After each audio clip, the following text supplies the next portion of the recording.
आइए question number 15 देखेंगे। Topic का नाम है bank reconciliation statement, TS Grewal class 11 की बुक में से। देखें क्वेश्चन में क्या दे रखा है।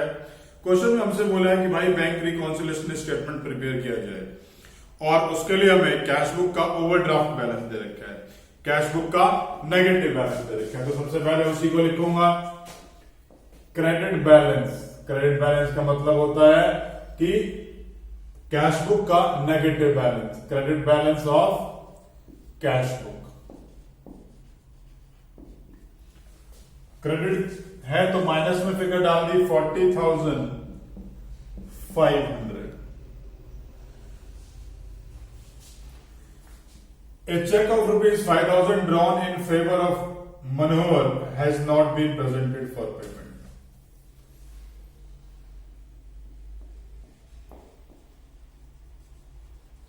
Check issued but not presented for payment.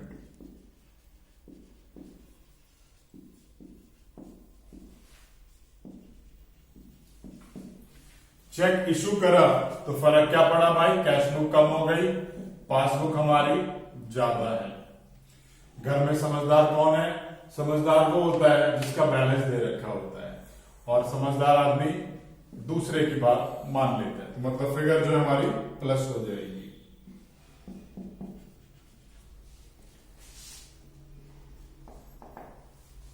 A post-credit check of 900 has been debited in the bank column of the cash book, but it could not be presented in any case.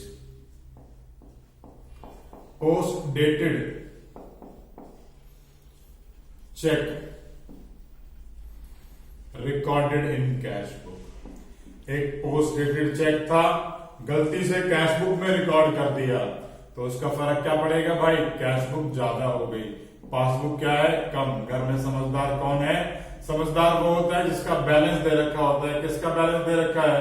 Cash book का। तो figure less कर दूंगा। Amount है 900। Next third one. अब third को हम यहां पर दो पार्ट्स में स्टडी करेंगे।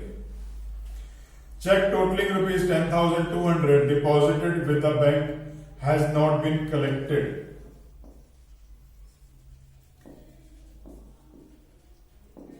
Check deposited but not cleared. अब चेक अगर डिपॉजिट किया है तो कैश बुक ज्यादा और क्लियर नहीं हुआ तो पासबुक कम है। घर में समझदार कौन है? Cash book. तो चेंजेस कैश बुक में करने हैं तो लेस कर दिया मैंने 10,200 को। ये तो इसका एक पार्ट था, दूसरा पार्ट अब करके दिखाता हूं। And a cheque of 4,000 has been dishonoured. Cheque dishonoured, not recorded in cash book. Cheque का डिसऑनर जो है वो कैश बुक में रिकॉर्ड नहीं हुआ तो क्या फर्क पड़ रहा है भाई, कैश बुक तो ज्यादा बैलेंस शो कर रही है। अब जब कैश बुक ज्यादा बैलेंस शो कर रही है तो पासबुक में तो डिसऑनर की एंट्री आ गई, पासबुक में से कट गया, लेकिन कैश बुक में से नहीं कटा तो कैश बुक का बैलेंस ज्यादा है। तो हमें क्या करना है, लेस कर देना है।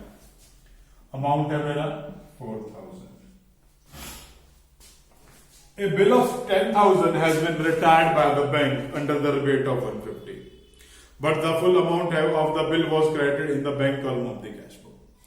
भाई हमने किसी की पेमेंट करी है 10,000 रुपए के बिल की, उसने 150 रुपए का डिस्काउंट दे दिया, तो टोटल पेमेंट कितनी हुई, 9,850 रुपए की। लेकिन इस 9,850 में से हमने कैश बुक में पूरे के पूरे 10,000 ही काट दिए, तो कैश बुक का बैलेंस 150 रुपए से कम हो जाएगा ना। अब जो 150 रुपए से कैश बुक तो कम होगी, लेकिन पासबुक में तो सिर्फ 9,850 रुपए आपने लेस करे हैं, तो वो बैलेंस ज्यादा शो कर रहा है।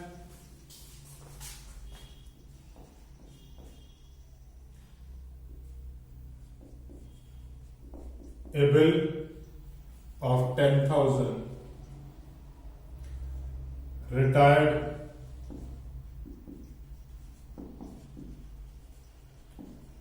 under the rebate of 150,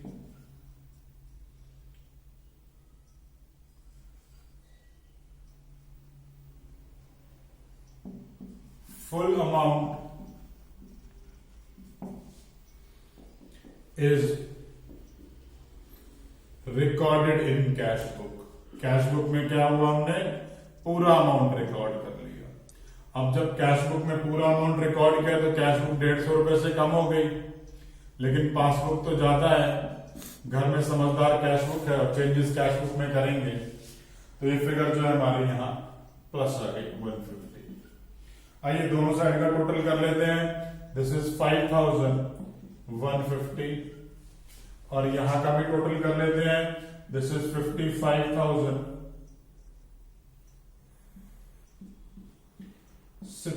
क्योंकि नेगेटिव बैलेंस ज्यादा है तो पासबुक का नेगेटिव बैलेंस आएगा। अब क्योंकि पासबुक का नेगेटिव क्या होता है,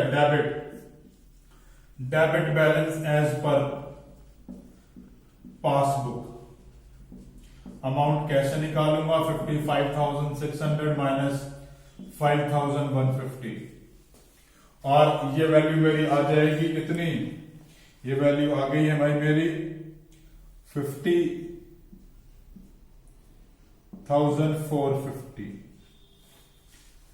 अब बात आ गई इसकी कि ये जो मैंने प्लस माइनस करा है भाई, इसको हमने कहीं शो नहीं करना, ये हमारे आंसर का हिस्सा नहीं है। ये तो सिर्फ अमाउंट की पोजीशन देखने के लिए कि इसका इफेक्ट पॉजिटिव आ रहा है या नेगेटिव आएगा, कौन से कॉलम में लिखा जाएगा, उसके लिए मैंने लिख दिया है।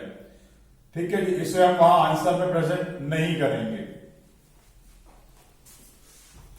फाइनली क्वेश्चन इसी तरीके से करना है। क्वेश्चन में कोई भी डाउट आ रहा है नीचे कमेंट बॉक्स में कमेंट कर सकते हैं। वीडियो अच्छी लगे तो लाइक बटन जरूर प्रेस किया कीजिए और अगर इस टॉपिक के ऊपर मेरा वीडियो लेक्चर नहीं देखा तो प्लीज उसे जरूर देखिए। उसको देखने से ये सारे कॉन्सेप्ट हमेशा के लिए क्लियर हो जाएंगे।